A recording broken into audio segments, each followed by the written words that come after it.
പല രോഗികളും ക്ലിനിക്കിൽ വരുമ്പോൾ ചോദിക്കാറുണ്ട്, ഡോക്ടറെ എൻ്റെ അലർജി എങ്ങനെയാണെന്ന് കണ്ടെത്താൻ സാധിക്കുക, എനിക്ക് ബ്ലഡിൽ അലർജി ഉണ്ടോയെന്ന് ഏത് ടെസ്റ്റ് ചെയ്താലാണ് അറിയാൻ സാധിക്കുക എന്നെല്ലാം.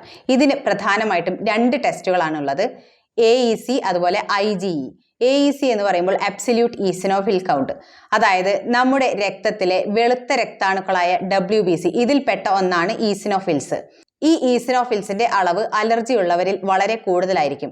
അതായത് സ്വതവേ ഒരു 400 അതിൻ്റെ ഉള്ളിലായിട്ട് വരേണ്ടത് പലപ്പോഴും ഇതിന് മേലെ 700, 800 ഈ രീതിയിലൊക്കെ കാണപ്പെടാറുണ്ട്. ഇനി IgE എന്ന് പറയുന്നത് നമ്മുടെ ശരീരത്തിലെ അലർജിക് ആന്റിബോഡിയാണ്. അതായത് നമ്മുടെ ശരീരം അലർജിയെ പ്രതിരോധിക്കാനായിട്ട് ഉണ്ടാക്കുന്ന ആന്റിബോഡിയാണ്. പുറത്തു നിന്നുള്ള ഒരു അലർജൻ നമ്മുടെ ശരീരത്തിൽ പ്രവേശിച്ചു കഴിഞ്ഞാൽ ഇതിനെ പ്രതിരോധിക്കാനായിട്ട് ശരീരം ഒരുപാട് IgE ഉണ്ടാക്കും. സാധാരണ ഒരാളിൽ IgE 200-നുള്ളിലായിരിക്കും വരുന്നത്. എന്നാൽ അലർജി ഉള്ള ആൾക്കാരിൽ 1000, 1500, 2000 വരെയൊക്കെ കണ്ടുവരാറുണ്ട്.